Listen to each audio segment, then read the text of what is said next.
Hey everybody, I thought I would do a really quick explanation of what you're going to find here. So you already went through the welcome area, which is where we were, but then if I go to the what do I do here area, you'll see just below this screencast there are some general overview guides. It gives you some printable information about getting started in the course environment, working in the Grade Center, journal prompts, accessible content, which is something that we take very seriously. I don't know how much on the corporate side we've had this conversation, but 508 compliance is a really big topic of conversation around here. So that information can kind of give you a place to start. But just to let you know, this is the, as I mentioned earlier, this is the course menu area.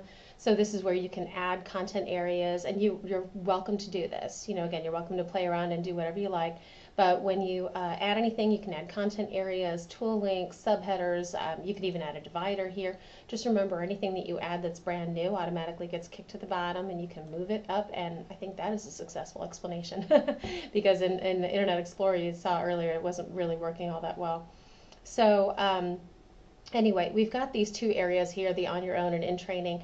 And again, as you go through these, just go ahead and click on them. Feel free to build content, assessments, tools, just play around with it so you can get an idea of what's available. As you go down to the control panel, which is again is more like your office, then you can see all of these different options here, and there are a ton of them. There are collaboration opportunities, blogs. Adding a test student allows you to log in as a student view and see everything from beginning to end. So that can be very helpful if you want to have mobile compatible tests on here so that it's very, very easy for students to take assessments on their devices, or I'm sorry, trainees. I'm used to saying students, sorry. That's another option. The goals page is really, really interesting.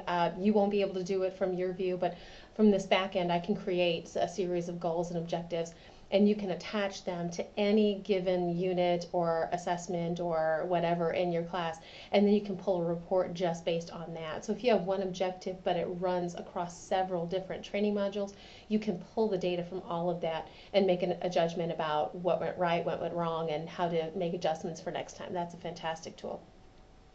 The test surveys and pools area is where you're going to find those 17 test questions types that we talked about.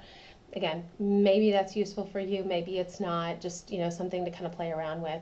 And then you've got some customization. You can change around the teaching style here.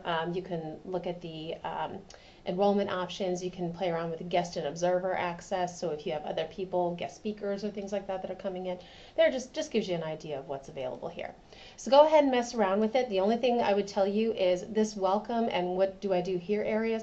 Please try not to mess around with those too much. Those are things where everybody has to come in using this username and password and try to figure out what's going on, but everything else is completely wide open. You can't break it. So just go on in. You're more than welcome to add anything, try anything. You're welcome to delete it whenever you're all done. Remember, in Blackboard, anytime you want to move it, it's over on the left. If you want to delete it or change it in some way, it's on the right. So that's always a drop-down menu for anything in Blackboard. But you'll see that once you start playing around on it. Okay, thanks, and if you have any questions, just let me know.